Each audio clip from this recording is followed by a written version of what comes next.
அதுக்கு படிச்சவன் வேணும், அதை பத்தி தெரிஞ்சவன் வேணும். அதை பண்ண மாட்டாங்க, தியானம் பண்ணிக்கிட்டு உட்காந்துருப்பான். அது ஓகே உங்களுக்கு.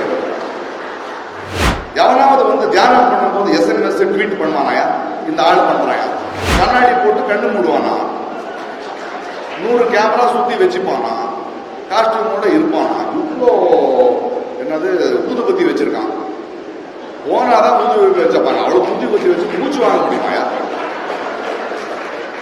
இருக்கும்போது தமிழ்நாடு தப்பா தமிழ் பேசுனா ஓகே, அதாவது முயற்சி பண்றேன்னு விடலாம். வேட்டி கட்டிக்கிறான், சைனாக்காரனை வச்சுட்டு மூஞ்சல்ல தூங்குறான். அவன் 40,000 கிலோமீட்டர் வாங்கியிருக்கான், அவனை கேட்கறதுக்கு ஒர்க் இல்லை. இங்கிருந்து ஒடிசா போறான், தமிழ்நாட்டுக்கார ஆளுக்கூடாது சாவி எடுத்துட்டு போறாங்கிறான். மறுபடியும் கன்னியாகுமரியில வந்து தியானத்துல உட்காந்துட்டு இருக்கான்.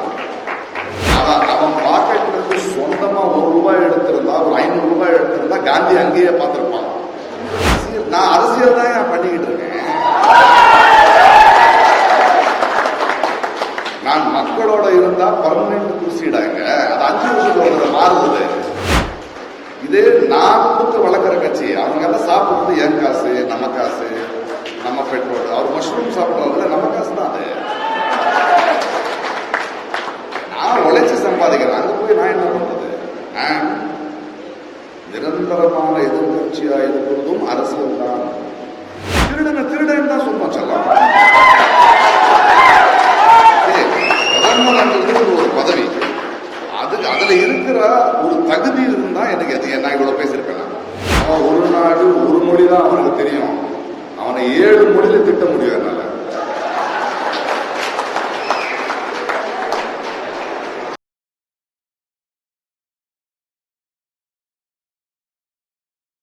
எல்லாருக்கும் வணக்கம். நிதியை பத்தி எல்லாருக்கும் பேசுவோம். என்னோட பேரை நான் கூப்பிடல. எல்லாருக்கும் வணக்கம். நம் நாட்டோட முதல் பிரதமரை பத்தி நம்ம பேசிக்கிட்டு இருக்கோம். ஆனா இன்னைக்கு என்ன நடந்துட்டு இருக்கு, நான் தான் கடைசி பிரதமர், 1000 வருஷம் இருப்பேன்ற ஒரு எலெக்ஷன் ரிசல்ட்டுக்காக வெயிட் பண்ணிட்டு இருக்கோம். நம்ம நிலைமைய பாருங்களேன். ஏன் நெஹ்ருவை பத்தி பேசிக்கிட்டு இருக்கோம்? புதுமை பித்தனோட ஒரு கவிதை ஞாபகத்துக்கு வந்திருக்கு. தீபத்தை வணங்கினார் மக்கள், தீக்குச்சியை வணங்கினார் பித்தர். தீபத்தை வணங்கினார் மக்கள், தீக்குச்சியை வணங்கினார் பித்தர். ஏனென்று கேட்டேன், எரிவதை விட ஏற்றியது உயர்ந்ததல்லவா? இன்னைக்கு நம்ம நாடு இப்படி இருக்குன்னா ஏற்றியது நெஹ்ருதான். அதனால படிக்காதவனுக்கு ஹிஸ்டரி எங்க தெரியும் இல்லையா? நேரு என்ன சொன்னாரு, கல்விகள், இண்டஸ்ட்ரி, சயின்ஸ், இதுதான் இந்தியாவுக்கு தேவையான கோயில்கள் நடக்கும். இந்த தெய்வங்கள் என்ன சொல்றாரு, படைத்த கடவுளுக்கே வீடு கட்டி அதுக்காக ஓட்டு போடுன்னு கேட்கிறாரு. இன்னைக்கு நம்ம பேசுறோம், ஆனா இந்தியாவிலேயே நெஹ்ருவை பத்தி அதிகமா பேசுறது இந்த தெய்வங்கள் தான்.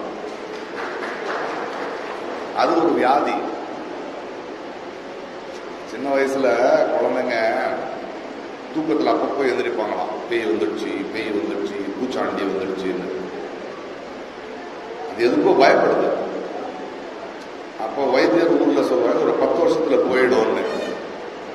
10 வருஷமா இந்த தெய்வம் எனக்கு நெஹ்ரு வந்துடுறாரு, நெஹ்ரு வந்துடுறாங்க பயத்துல பேசிக்கிட்டு இருந்தான். 10 வருஷம் முடிஞ்சிடுச்சு, போயிடும். ரொம்ப தலைவலிக்குது. ஆக்சுவலி நான் நிறைய பேச விரும்பல. ஆனா உங்களுடைய அன்பும் பாசமும் இருக்கிறதுனால 2 நிமிஷம் பேசி முகம் கணிச்சிட்டு போயிடலாம். நான் நிறைய நெஹ்ருவை பத்தி ஆழமாக நிறைய பேர் பேசினேன். நான் ஒரு அரசியல்வாதியாக நான் ஒரு லீடராக ஒரு தியரிட்டிக்கலி அவரை பத்தி பேச நான் விரும்பல. ஆனா ஒரு மனிதனாக நான் நேருவை பார்க்கிறேன், ஒரு தகப்பனாக பார்க்கிறேன். 1928 நெஹ்ரு ஜெயில இருக்காரு. அப்ப அவருடைய மகள் இந்திரா காந்திக்கு ஒரு 10 வயசோ 9 வயசோ இருக்கும். அங்கிருந்து அவரு தன்னுடைய மகளுக்கு கடிதம் எழுதுறாரு. ஒரு அப்பாங்கிற முறையில, அந்த பொறுப்புல, அந்த அன்புல, உங்களால் முடிஞ்சா letters from a father to a daughter படிங்க. ஒரு தகப்பன் ஒரு போராட்டத்தில் ஒரு மிகப்பெரிய பேரு புகழ் பெற்றவர், அவரை ஜெயில போட்டிருப்பாங்க. அந்த துக்கத்திலையும் அந்த வழியிலையும் ஒரு பொறுப்பான அப்பாவாக மகளுக்கு ஒரு சயின்ஸை பத்தி, ஒரு சமுதாயம் என்னங்கிறத பத்தி, இந்த மதிய அரசியலை நம்ம ஏன் ஏற்றுக்க கூடாதுங்கிறத பத்தி, உலகத்தில் இருக்கிற ஆச்சரியங்களை பத்தி ஒரு தகவல் எழுதுறாங்க, படிச்சாங்க. அப்பேற்பட்டவர் நமக்கு முதல்வராக இருந்தார். முதல்வராக இருந்தார் எவ்வளவு பெரிய பிடிக்கும். அப்படி அவருடைய ஸ்பீச்சஸ் பார்த்துட்டு இருந்தேன். இன்னைக்கு என்ன நம்ம நாட்டில் நடக்குதோ அன்னைக்கே சொல்றாரு. ஹைதராபாத்ல அவருடைய ஸ்பீச் இருக்கு. சுதந்திரம் வந்தாச்சு, நம்ம நாட்டோட பெரிய வியாதியே இந்த மதியவாதம். பாரதிய ஜனசங்கம் ஒரு இயக்கம் இருக்கு. அதோடைய ஆபீஸ் ஹைதராபாத்ல இருக்கோ இல்லையோ எனக்கு தெரியாது. இந்த நாடு முன்னேறணும்னா நம்ம நாட்டோட முக்கியமான பிரச்சனை இன்னைக்கு இருக்குது பாவர்ட்டி, அன்எம்ப்ளாய்மெண்ட், வேலை இல்லாதது. நம்ம அதை பற்றி யோசிக்காம இவங்க மதியவாதத்தை பற்றி யோசிக்கிறாங்க. இவர்களால்தான் பிரச்சனை. இப்படி நான் சொல்லும் போது அந்த இயக்கத்துக்கு சேர்ந்தவங்க ரொம்ப கோபப்படுறாரு. எங்களுடைய கான்ஸ்டிடியூஷன்ல அது இல்லைங்கிறாரு. கான்ஸ்டிடியூஷன்ல இல்லை, அவங்க கான்ஸ்டிடியூஷன்ல அதுக்கு நாட் எகெயின்ஸ்ட். ஆனா அவங்களுடைய பேச்சிலையோ அவங்க நடந்துக்கிற நடவடிக்கையிலையோ அது தெளிவா தெரியுது. அதுதான் இந்த தெய்வமகன் பண்றான். இன்னைக்கு எக்ஸிட் போல்ஸ் வந்துகிட்டு இருக்கு. இஷ்டத்துக்கு கூவிட்டு இருக்காங்க, இஷ்டத்துக்கு. அதாவது சொன்ன மாதிரி 9 சீட்ல உட்காந்தா 12-14 வருவான். இவனுங்க எந்த கட்சிக்கு சேர்ந்தவங்கன்னா ரீசெண்டா நீங்க எம்பிஸ் எல்லாம் வந்து பார்லிமெண்ட்ல இருக்க திடீர்னு 130 பேரை வந்து தூக்கிட்டாங்க. ரொம்ப கலவரம் பண்றாங்க. அதுல ஒரு ஆளு தமிழ்நாட்டுக்காரன், அவன் அன்னைக்கு அங்க இல்லையே இல்லையா, ஐயோ நான் அங்க இல்லையா, எப்படி அது நல்லா தெரியாது.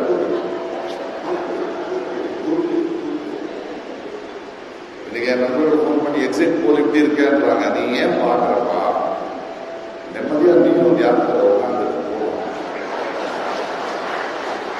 ஏனென்றால் இன்னைக்கு எக்ஸிட் போல் பண்றான்ல, அவன் வந்து 2 நாள் ஸ்டாக் மார்க்கெட்டு மேல போவாது, கீழே இறங்காது, வாங்கின காசுக்கு நியாயமா இருக்கணும், வீட்டை நம்பிருக்கான். அதுவும் முடியுது டைம். ஏன்னா எந்த எக்ஸிட் போலையும் இவனுங்க அவர் தான் பிரதானி ஆவாரா இல்லையா, அவர்கிட்ட யாருன்னு பேசிக்கிட்டு இருக்காங்க. அது இல்லை. அவன் சும்மா ஒரு 10 பேர் போட்டு மோதி வேணுமா வேண்டாமான்னு கேட்டா அது எக்ஸிட் போல் கிடையாது. உண்மையான எக்ஸிட் போலங்கிறது நீ பல பகுதிகளுக்கு போய் மக்களுக்கிட்ட நீங்க எதை எதிர்த்து ஓட்டு போடுறீங்க, எதை சாதிச்சாங்க ஓட்டு போடுறீங்கன்னு போட்டா அவன் கொடுத்தா ஒரு பதில். ஏனென்றால் அவன் யாரும் ஓட்டுன்னு சொல்ல மாட்டான், எதுக்கு போடுவேன்னு சொல்லுவாங்க. அது தெரிஞ்ச இன்னைக்கு நாளைக்கு வர ரிசல்ட் எங்களுக்கு ஆல்ரெடி தெரியும்.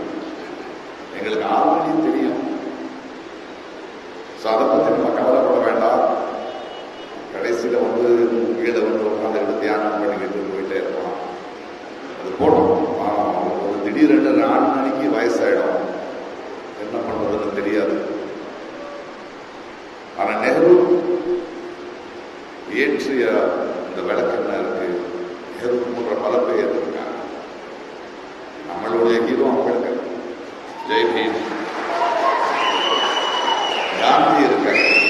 சரித்திரம் ரொம்ப பெருசு. இவங்க வந்து அழிக்க முடியாது. நடிப்பாலேயோ மேக்கப்பாலேயோ சும்மா ஒரு நாய் காட்டி பூச்சி காட்டி இதெல்லாம் நடக்காது. பயப்படுறதுக்கு ஒரு லிமிட் இருக்கு இல்லையா? அதனால அவர் கேட்டார், பிரகாஷ் ராஜ் கலைஞர் பேசுறாரு, ஏன்னா நான் பேசி ஆகணும்,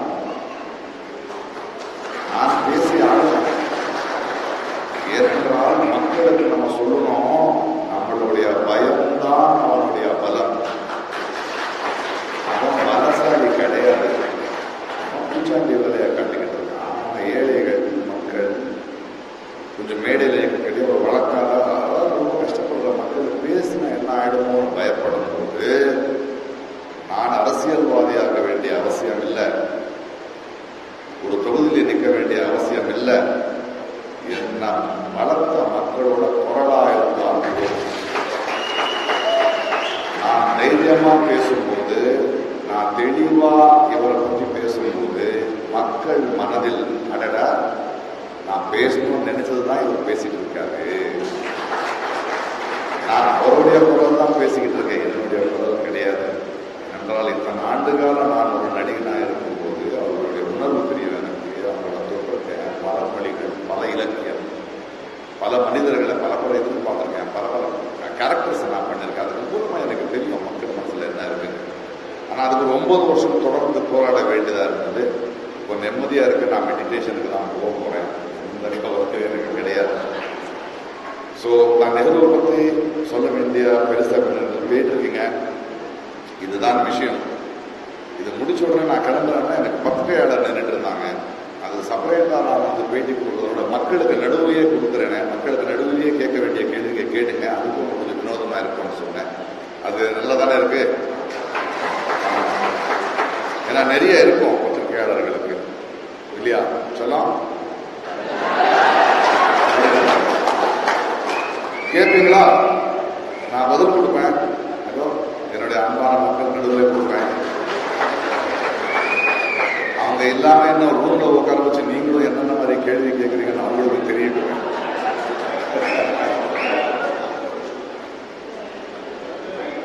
அவருக்கு ஒரு மைக் கொடுப்பேன்.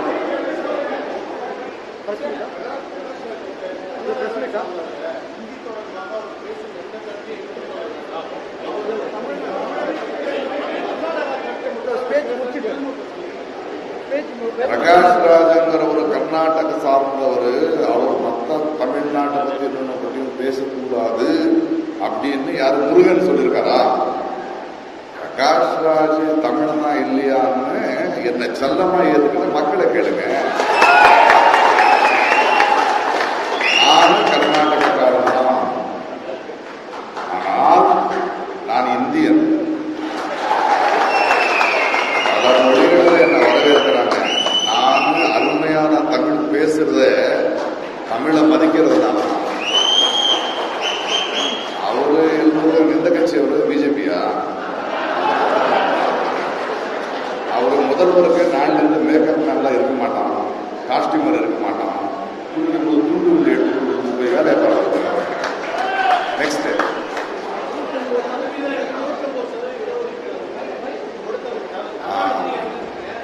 நேத்து இதுக்காக தான் நான் பேட்டி கொடுக்குறேன்னு சொன்னேன். ஏன்னா பேசியோ பல விஷயங்கள் நேத்தெல்லாம் இந்த அதிமுகவும் பிஜேபியும் தோண்டிட்டு இருக்கு.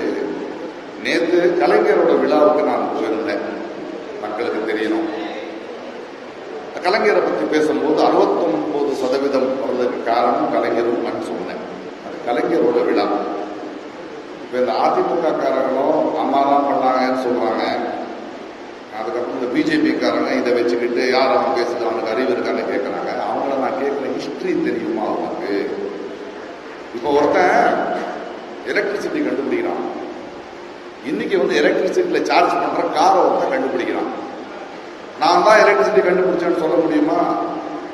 அவங்களுக்கு இப்படி கேட்கிற இந்த பிஜேபி காரங்களுக்கு, அதிமுகவுக்கு நீங்க போய் கேட்க வேண்டியது 41% அண்ணா இருக்கும்போது இருந்தது. 71 கலைஞர் வர்றாரு, அவரு பல மாற்றங்கள் எடுத்துட்டு போது அதுக்கப்புறம் 49 ஆகுது.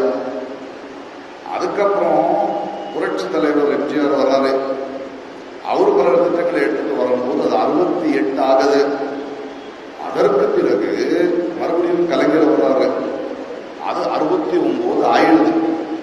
இப்படி ஆன பிறகு இவ்வளவு பேர், இது ஒரு தமிழ்நாட்டோட ஒரு போராட்டமும் ஒரு பயணமும். இது ஆன பிறகு சென்ட்ரல் கவர்மெண்ட் 50 தான் அப்படின்னு சொல்லும்போது புரட்சி தலைவி அவர்கள் கோர்ட்ல போய் அதை 9th ஷெட்யூல்ல போட்டு அதை சாதிச்சு ஜெயிச்சு 69% பண்றாங்க. ஆக இது தமிழர்களோட, தமிழ்நாட்டோட எல்லாரோடைய வேலை. அந்த ஒரு போராட்டத்துல கலைஞரும் அதுக்கு காரணம்னு சொன்னது எனக்கு அறிவில்லைன்றீங்கல்ல. நான் தமிழ்ல கர்நாடகாக்காரன் தான், எனக்கு தெரிஞ்ச ஹிஸ்டரி அவங்களுக்கு தெரியாதுன்னு சொல்லுங்க. எரிவதை விட ஏற்றியது உயர்ந்ததல்லவா. முதல்ல முன்னோர்களை மதிக்க சொல்லுங்க. லாஸ்ட் பால் அடிச்ச உடனே அவன் தான் ஜெயிச்சான் இல்ல, ஃபர்ஸ்ட் பால் அடிச்சவனும் இம்பார்ட்டன்ட், புரியுதா அப்படின்னு சொல்லுங்க அவங்களுக்கு. அடுத்தது சொல்லலாம். அதாங்க அம்மாவோட நான் இரிட்டேட் பண்ணலைங்க. கலைஞரை பத்தி பேசும்போது கலைஞரை பத்தி பேசிக்கிட்டு இருந்தா உனக்கு என்ன பிரச்சனை? மத்தவங்க யாரையும் திட்டலையே நானே, புரியுதா? அவரும் இருந்தாருங்கிறது உண்மையா இல்லையா? உண்மையா இல்லையா? அதோட முடிச்சிடணும். ஜெயலலிதா அவங்களும் பண்ணாங்க, புரட்சி தலைவரும் பண்ணாங்க, அண்ணாவும் பண்ணாங்க, கலைஞரும் பண்ணாங்கன்னு சொல்லி அதுக்கப்புறம் கார் ஓட்டமும் இருந்தான், ஜட்ஜும் இருந்தாலும் பேசிட்டு இருக்க முடியாது. ஒரு விழாவுக்கு போகும்போது யாரை பத்தி பேசிட்டு இருக்கோம் அவங்கள பத்தி என்னுடைய காசு சொல்லும்போது இதையும் சொல்ல இதையும் சொல்லலான்னு அவர் பண்ணலன்னு நான் சொல்ல முடியாது. ஒரு ஹிஸ்டரியில எல்லாருடைய பங்கு இருக்கு. கலைஞரோட நினைவுகளை நாங்கள் பேசிட்டு இருக்கும்போது இதுக்காக போராடிய கலைஞர் எனக்கு ரொம்ப பிடிக்கும் அப்படி சொன்னேன். தப்பா? இப்ப எக்ஸ்பிளைன் பண்ணும்போது புரட்சி தலைவரும் சொல்ல எல்லாருமே காரணம் தானே. இது தமிழரோட வெற்றி, தமிழர்களோட வெற்றி. அப்பேற்பட்ட ஒரு அற்புதமான தமிழர். நீங்க நூற்றாண்டு விழா பண்றீங்க, எனக்கு அவர் நூற்றாண்டின் தலைவர் சொன்னேன், ஒரு நூற்றாண்டின் முதல்வர் சொன்னேன். என்ன பிரச்சனை உங்களுக்கு? இதையும் பிரிச்சு பாக்குறீங்க. தமிழர்களை நான் அம்மா கட்சி ஒண்ணு, தமிழ்நாடு, நீங்க எல்லாம் கட்சிக்காரங்களா இருக்கலாம், நம்ம எல்லாம் பர்மனன்ட், நம்ம தமிழர்கள் தான், புரியுதா? ஓகே, நீங்க கட்சி சார்பா ஏதோ பேசிட்டு இருக்கீங்க. இது தமிழனோட வெற்றி, தமிழர்களோட போராட்டத்தோட வெற்றி. அவ்வளவுதான்.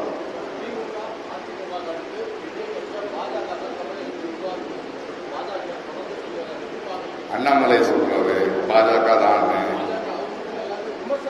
சொல்றதுக்கு என்ன பாருங்க, நான் தான் பெரிய ஆளுன்னு சொல்றதுக்கு சொல்லிக்கிட்டு போட்டோம். இல்ல சொல்றவ வேற, அது கரெக்டா இல்லைன்னு மக்கள் முடிவு பண்ணுவாங்க. நான் வெயிட் பண்ணேன், அவ்வளவுதானே. நான் தான் சரி, நான் திடீர்னு ஒரு புதிய நடிகன் வருவான், உலக ரசிகர் மன்றம்னு போட்டுக்கலாம், அதுக்கு உலக ரசிகர் இருக்குன்னு சொல்ல முடியுமா? போட்டுக்கிறது அவனோட உரிமை, பேசுறது அண்ணாமலையோட உரிமை. நாம யார் அதை கேட்கணும்?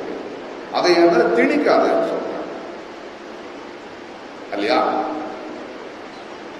கனவுலையாவது நடக்கிற விஷயமா அது பாஜக தமிழ்நாட்டில் வந்து பெரிய கட்சியாகி முதல்வர்களாக சொல்லுங்களேன். என்ன செஞ்சிருக்காங்கன்னு அவங்க யோ தமிழ்நாட்டு தெரியாதுன்னு சொல்லுங்க. அந்த அண்ணாமலைக்கு தமிழ்நாட்டோட கடவுளை கும்பிடுற கோயில் இல்லை வேற எங்கேயும்.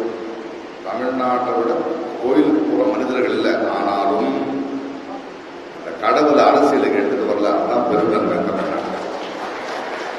பசியை பத்தி பேசுங்க, வேலையை பத்தி பேசுங்க, நாட்டு முன்னேற்றத்தை பத்தி பேசுங்க. ஜாதி அரசியல் இங்க நடக்காது. நெக்ஸ்ட்,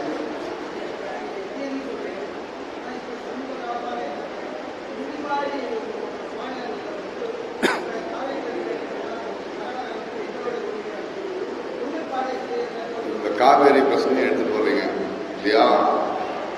இப்ப காவேரி பிரச்சனை இருக்குல்ல, அது மக்கள் பேசுற பிரச்சனை கிடையாது. நான் 2 நிமிஷம் சொல்லட்டுமா காவேரி பிரச்சனை இருக்கு? என்ன சொல்லலாம் தெரியும் காவேரி உனக்கு? இயற்கையில எல்லா நதிகளும் ஒரு இடத்துல ஸ்டார்ட் ஆகி இன்னொரு இடத்துல முடியுது. சென்ட்ரல் கவர்மெண்ட் ஒண்ணு இருக்கு, இங்க ஒரு ஆட்சி இருக்கு, அங்க ஒரு ஆட்சி இருக்கு. மக்கள் தேர்ந்தெடுத்தோம். வெயில் காலத்துல மட்டும் ஏன் பேசுறீங்க? அது 1000 விஷயங்கள் இருக்கு. அது ஒரு சின்ன ஆறு, கங்கா இல்லை, அது கிளம்பி வருது. அங்க மேல இருக்கிற காட்டை உடைக்கிறாங்க, தண்ணி கம்மியாகுது. காவேரி ஆறு பூரமா வந்து மணல் எடுக்கிறாங்க, இருக்கிற தண்ணி வெளியே வருது. ரெசார்ட் கட்டுறாங்க. எல்லா இடத்துலையும் கரும்பு விவசாயிங்க இருந்தவங்க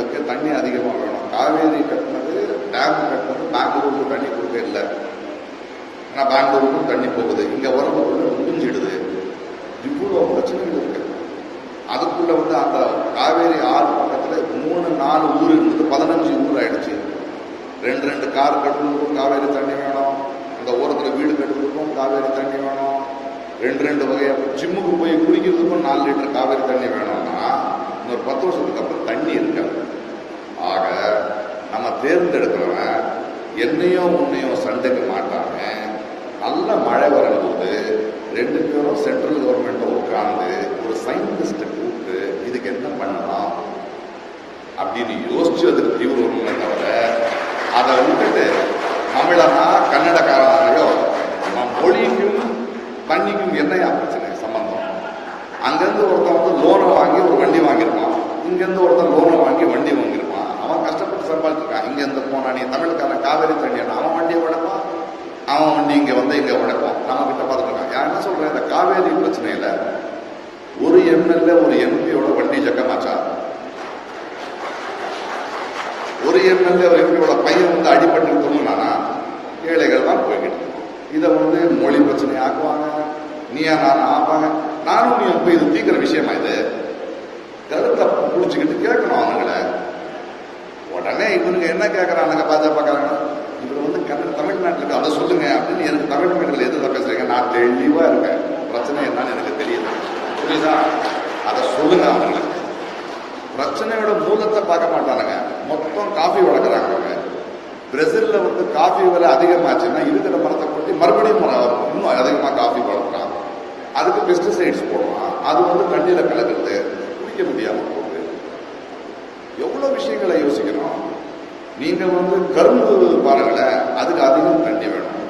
கரும்பு சுகர் ஃபேக்டரி எல்லாருமே எம்பிக்கள் எம்எல்ஏக்கள் தான்.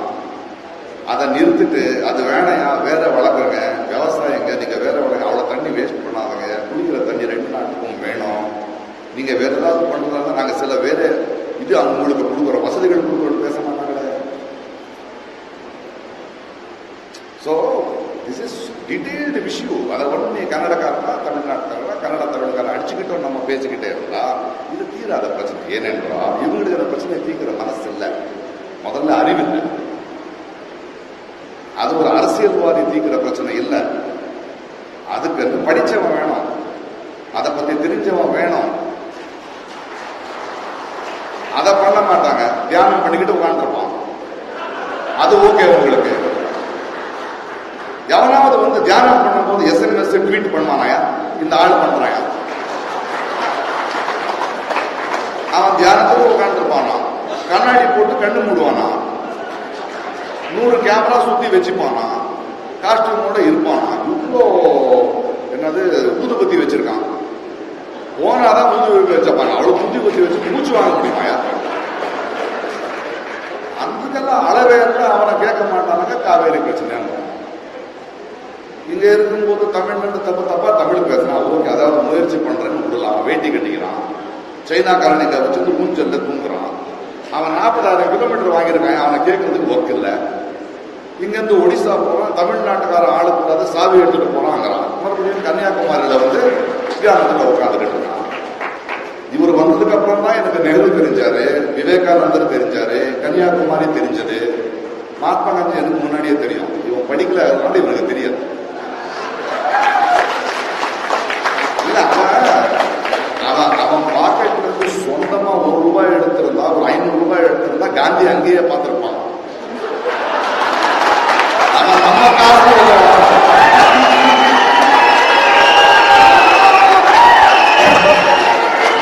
கஷ்டப்பட்டு சம்பாதிச்சு பாக்கெட்ல இருந்து எடுத்து போய் பார்த்தது காந்தி அப்படின்னு சொல்லியிருப்பான். நெக்ஸ்ட் இது நல்லா இருக்குல்ல.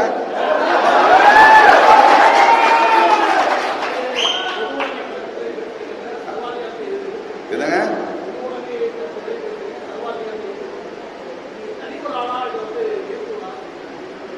தனி ஒரு ஆளா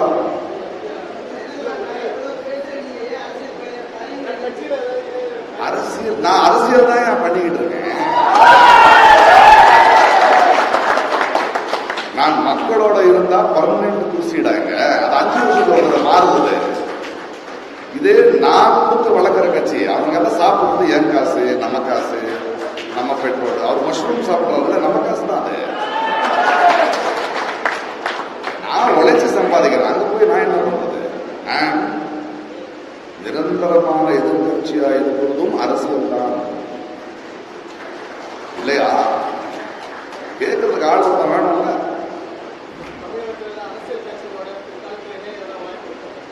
எவ்வளவு தடவை சொல்றது? எந்த அரசியல் கட்சிக்கும் எனக்கும் சம்பந்தம் இல்லை. நான் மக்கள் கட்சி. இந்த மக்களும் என்னுடைய தொழிலும் எனக்கு கொடுத்த பேரை விட அதிகமான பேரு எனக்கு இந்த தேர்தல் அரசியல் கொடுக்காது. எனக்கு கன்மேன் தேவையில்லை. நடந்தபடியே செல்லாம் வா செல்லாம் அப்படின்னு கொடுப்பாங்க. ஸோ நான் ஒரு முடிவு எடுத்திருக்கேன். இன்னொன்று யோசிக்கணும்ல, 58 ஆட்சி. இந்த அனுபவத்தில் வந்து இன்னொரு 10-15 வருஷம் ஆக்டிவா இருக்கும்போது மக்களோட இருக்கிறது ரொம்ப முக்கியம் இல்லை.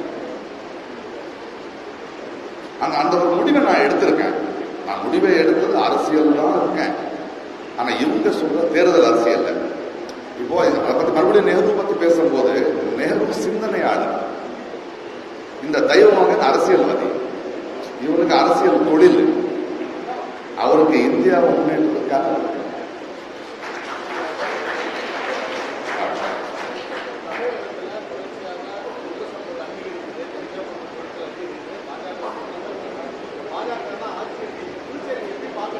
தமிழ்நாட்டில் போதை பொருட்கள் அதிகமாகுதுன்னு எல்லாருக்கும் தெரியும். அதுக்கான பொருள் நடந்துருக்கோம். ஆனா பாஜக சொல்றதுல அவனே ஒரு போதை பொருள் தான். திருடனை பத்தி பேசக்கூடாதுல்ல. அப்ப வந்து குஜராத்ல வந்து அவருடைய ஃப்ரெண்டு அதானி இருக்காரு. அந்த ஏர்போர்ட்ல அந்த ஹார்பர்ல வந்து 3000 கிலோ கிடைக்குது. அதை பத்தி கேட்க மாட்டாரா? அவரு அங்கதானே வருது கூட்டு. என் நண்பன் அவன் சொல்லிட்டு இருந்தான், ஒரு நடிகன், அவன் பேசணும் மறுபடியும் அவனை எதிர்ப்புங்க. என்ன பிரகாஷ், நீ மோதியை பத்தி எப்படி பேசுற? பாரதி ஏர்போர்ட்ல எவ்வளவு மாறி இருக்குன்னு சொன்னான். டேய், ஏர்போர்ட் மாறலடி, கை மாறி இருக்குடி. அவனுக்கு மாற்றத்துக்கும் கை மாற்றத்துக்கும் வித்தியாசம் இல்லாம இருக்கு. அது மாற்றம் நடந்துதான் நிற்கிறோம். மாற்றம் ஒன்றே மாறாது. அது சொல்லிச்சலாம்.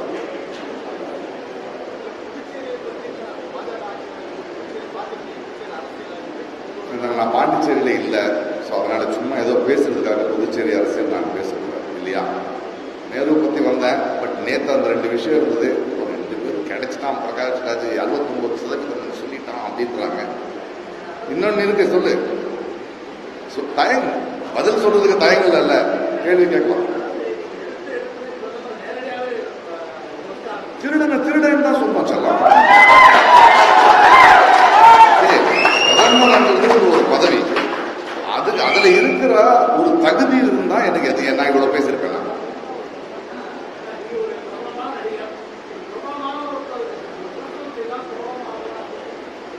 என்ன ஒரு பேச்சு பாருங்க. பிரபலமான நடிகர் அவரே சொல்றாரு. என்ன இந்த நடிகன், இந்த தெய்வமானவன் விமர்சனம் பண்ண நான் பிரபலமானவன் பண்றேன். நான் தேவையா? எனக்கு தேவையா? இல்ல அது யாராவது நம்புவாங்களா?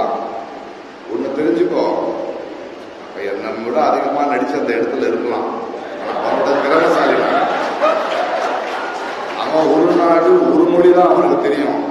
அவனை 7 மொழியில திட்ட முடியும். என்னால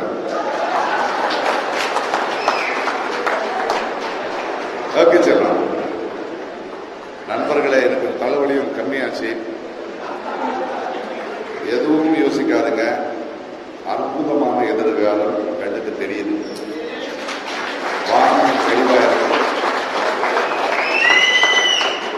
ஒரே கட்சி ஒரே தலைவன்ங்கிறது டெமோக்ரஸிக்கு ரொம்ப தவறானது. நம்ம நாட்டில் தமிழர், பெங்காலி, கர்நாடகா இப்படி வெவ்வேறு ஃபெடரல் சிஸ்டம். இப்போ வந்து இந்த எல்லா ஆட்சிகளும் சேர்றாங்கல்ல, திறமைசாலிங்க எல்லா ஆட்சிகளிலும் எல்லா ஊர்லயும் இருக்காங்க. நமக்கு ஒரு 10-15 தலைவர்கள் அவங்களுடைய சிந்தனைகளை எடுத்துட்டு வந்து பேசி இந்த நாடை முன்னேற்றக்கூடிய நம்ம கான்ஸ்டியூஷன் அந்த ஒரு பாசிபிலிட்டி இந்த கண்ணுக்கு தெரிஞ்சுக்கிட்டு இருக்கு. ஒரு 10-15 நாள் விளையாட்டு இருக்கும், அதை பற்றியும் கவலைப்படாதுங்க. ஏன்னா இந்த பெருசு போகாது உடனே. அது 240 250 வந்து நான் தான் அதிகம் போவோம். அவங்களுடைய குழு வந்து பிடிப்பாங்க. அதுக்கப்புறம் யாரும் வாங்க பார்ப்போம். இது நடக்கும். இதுக்கப்புறம் வந்து இவங்க ஜெயிச்சிட்டாங்கன்னு வைங்களேன், இந்த இந்தியா அணி பிரதமர் யாரு, அந்த போஸ்ட் யாருக்கு, இந்த போஸ்ட் யாருக்குன்னு நடக்கும். ஆனா நல்லது நடக்கும். ஒரு 15 நாள் நம்ம வந்து இன்னொரு IPL பார்க்க போறோம். நல்லா இருங்க. ஆனா ஒண்ணு மட்டும் தெரிஞ்சுக்கங்க, அப்பப்போ எல்லா இடத்துலையும் சொல்றேன், ஒரு தேர்தல்ல எதிர்கட்சி ஜெயிக்காது, ஆளுங்கட்சி தான் தோற்கும். அண்ட் இந்த தேர்தல்ல 2014 ஒரு 19 விட இன்னைக்கு இந்த தெய்வ மகன் போகிறதுக்கு காரணம் மக்கள். பொதுவாக சிந்திக்கிற சிந்தனையாளர்கள் அவங்களுக்கு கொடுக்க முடியல. சோ இந்த சர்வாதிகாரம் இனிமே இந்த நாட்டில் நடக்காது. ஏன்னா மக்கள் ஏற்றாங்க, அவங்களுக்கு தெரிஞ்சு போச்சு, சலித்து போச்சு. அது ரொம்ப அற்புதமான ஒரு நிகழ்வு நடந்திருக்கு. என்னுடைய எக்ஸிட் போல் இதுதான். இந்த இந்தியா கிடையாது, இந்த இந்தியா ஜெயிச்சிருக்கு. அடுத்த 5 வருடங்கள் நம்மளுடைய பொறுப்பு, தேர்ந்தெடுத்து வந்தாலும் சரியா வேலை பார்க்கறாங்களா இல்லையாங்கிறது. இந்த தெய்வமாகவே இறக்கிட்டோம், நண்பர்களை ஏத்திட்டோம். நம்ம உடனே இந்த பக்கம் வந்துடணும், எதிர்கட்சியாக. ஏனென்றால் பலம் இந்த பவர்ங்கிறது யார்கிட்ட இருந்தாலும் டேஞ்சர். வீட்டை சுற்றலாம், அதை விடாம இவ செஞ்ச பாவங்களையும் நம்ம கிளீன் பண்ணி ஸ்வச் பாரத் பண்ணி இவங்க செய்யறது ஒரு கேள்விகளாக கேட்டுக்கிட்டு நம்ம எதிர்பார்த்த கேள்வி கேட்கறதுக்கு அதை நம்ம வேலை முடியல, நம்ம வேலை முடியல. இதை சொல்லி இந்த விழாவுக்கு என்ன அழைத்ததுக்கு நன்றி சொல்லி, நண்பர்களே, தேங்க்யூ, லவ் யூ, ஜெய்.